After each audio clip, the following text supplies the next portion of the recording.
प्रिय मित्रों, स्वागत है आपका हिंद न्यूज लाइव चैनल पर।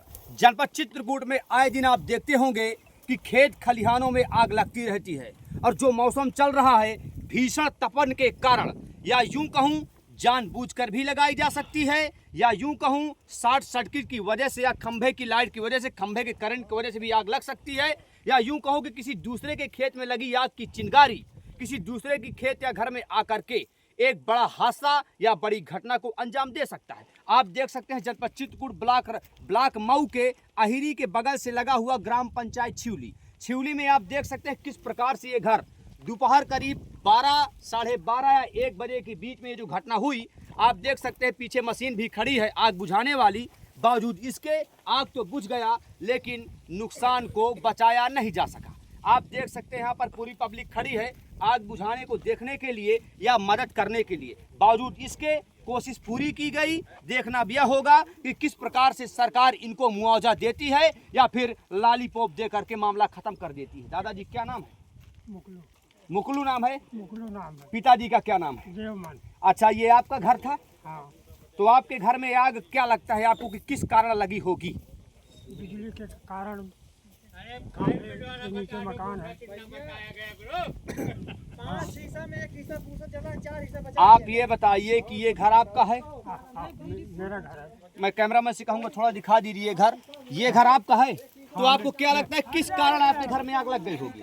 अब यह है कारण है कि बिजली के कारण मेरा घर। बिजली के कारण? क्या आपके खेत का भी कोई नुकसान हुआ है? अब खेत का नहीं नुकसान भया, घर का नुकसान भया। केवल घर में आग लगी है? घर में लगी गल्ला, पौधा मेरे 3 आम, अमरूद। अच्छा, आम अमरूद ये जो आसपास लगे हुए हैं, तो क्या आपके घर में गल्ला भी रखा हुआ था? हाँ, गल्ला रखा है। कितना गल्ला रखा था? 15-16 बोरिया गेहूं रखा रहा, 5 बोरिया सरसों रखी गई जी। और क्या रखा था? अब गद्दा, रजाई, हर, जुआ, पहटा जी, दरवाजा। जी। किस चीज के? लोहे के लकड़ी के दरवाजा? लकड़ी के दरवाजा। अच्छा, और क्या रखा था? और बस अभी ही नाम रखा। देखिए, कृषि कर्म से संबंधित लगभग वो चीजें रखी थी जो कृषि का हिस्सा है, या बीज भी रखा था, या खेत से कटने के बाद उसको सब सिस्टम निपटाने के बाद वो गल्ला यहीं रखा था। घर जाने की तैयारी में थे। लड़की की शादी थी। लड़की की शादी थी? आज घर में शादी। आज घर में शादी है। अच्छा, आज आप कौन है इनके? मैं इनके भांजे हैं। आज इनके आपके घर में शादी है जी। तो शादी के अवसर पर सब लोग घर में थे? सब घर में थे। इस डेरा में कितने लोग थे? डेरा में कोई नहीं। डेरा में कोई नहीं था। तो आपको कैसे सूचना मिली कि इस घर में या आपके डेरा में आग लग गई? एक छोटी सी बच्ची ने देखा कि वहाँ धुआं निकल रहा है, आपके डेरा में आग लग गई है जी। तब वहाँ से हम जो है सूचना दी कि आप लोग तुरंत वहाँ निकले और आग बुझाने, आपको काबू करने के लिए जो है। क्या नाम है आपका? मेरा नाम है सुनील निषाद। मैं निषाद पार्टी विधानसभा अध्यक्ष हूँ मंझनपुर को। अच्छा, मंझनपुर कौशाम्बी से। देखिए, मेरा ननिहाल है। मंझनपुर कौशाम्बी से अपने ननिहाल ग्राम पंचायत छिवली ब्लॉक मऊ में आए हुए। इनका दावा है कि हम घर में थे, रिश्तेदारी में शादी थी। यहाँ पर कोई अज्ञात व्यक्ति के कारण या छोटी बच्ची का सूचना मिली कि यहाँ पर नुकसान हो गया। अब बताइए कि कितने रुपए तक का नुकसान या गल्ला का हो गया होगा? लमसम 2 लाख तक का नुकसान। लगभग 2 लाख तक का। प्रशासनिक अधिकारियों से, जिम्मेदार अधिकारियों से किस प्रकार के मुआवजे की मांग करते हैं आप?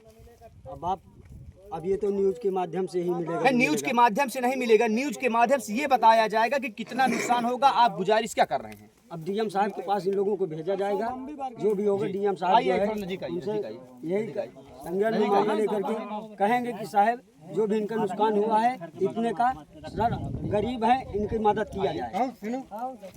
अच्छा, ये बताइए क्या नाम भैया आपका? हरिश्चंद्र नाम है। कहाँ के रहने वाले हैं? अच्छा, आप इनके लड़के हैं, ये आपके पिताजी हैं। तो आप स्पष्ट रूप से बताइए कितना नुकसान हुआ होगा इसमें? यहाँ जो 15-16 बोरी जी, थोड़ी तेजी से बोलिए। उसी रेट से आप सारी सामग्री। दादाजी क्या नाम है? बुद्धिलाल पाल जी। थोड़ा बुद्धिलाल पाल जी अपनी बुद्धि लगा करके ये बताइए कि नुकसान कितना हुआ, कितना मुआवजा मिलना चाहिए? अब साहब नुकसान तो बता दिए कि जितना इनका घर आए। अब हम लोग तो हम आप लोग। अच्छा, खेतों में भी आग लगी हुई दिखाई दे रही है कि खेतों में भी आग लगी थी क्या? खेत में आग लगी। अच्छा, भूसा उसा भरा है कि बस इसी तरह जो पड़ा था मटेरियल? भूसा भी जला है। भूसा किसका जला हुआ है? भूसा आपका जला है? कितने कुंटल भूसा जला होगा? कम से कम 15 कुंटल से कम नहीं। 15 कुंटल भूसा जल गया। तो ये इसी आग के कारण जला हुआ है? इसी आग से जला हुआ? आज ही जला हुआ है? आज ही जला हुआ है। क्या गुजारिश कर रहे हैं बताइए? हम तो सरकार से यही मांग करेंगे कि हमको मुआवजा मिले। मुआवजा मिले। 15 कुंटल भूसा और नुकसान कितना भैया, कहाँ के भांजे हैं कहाँ? अब बाकी कितना नुकसान यहाँ का हुआ है? अब यहाँ का तो 2 लाख का नुकसान हुआ है। 15 कुंटल भूसा 2 लाख रुपया, ये मतलब कुल मिला के गरीबों के पास ये घटना एक बहुत बड़े सदमे में लाने के लिए पर्याप्त है। अभी जो है कुछ जो है जी, इनका जो कैमरे है में देखिए। बाकी था, जी, जो है कूटने को भी बाकी था, जैसे सरसों अभी बाकी था वो भी जा सरसों कहाँ रखी थी? सरसों बाहर रखी थी वहीं पे, आग की लपट में आकर के वो भी बर्बाद हो गई। सरसों बाहर रखी थी। सरसों कितना रखी हुई थी यहाँ पर? 12 बोझ। तो 12 बोझ में सरसों लगभग कितना निकल सकती थी, ये बताइए, अंदाजा क्या था? अब अंदाजा अब कम से कम नहीं तो अब कुंटल 1.5 कुंटल बस ऐसे निकली। प्रिय मित्रों, आप देख सकते हैं कि जनपद चित्रकूट ही नहीं पूरे बुंदेलखंड में आग की तपन की वजह से आए दिन इस प्रकार की घटनाएं देखने को मिलती हैं और ऐसी ही घटनाओं को मैं जमीनी स्तर पर ग्राउंड जीरो की रिपोर्ट आप तक पहुंचाता रहूंगा और प्रशासनिक अधिकारियों से प्रशासनिक अधिकारियों से पीड़ित किसान पक्ष की ओर से पैरवी करने का भी प्रयास करूंगा। बने रहे हिंद न्यूज लाइव चैनल के साथ।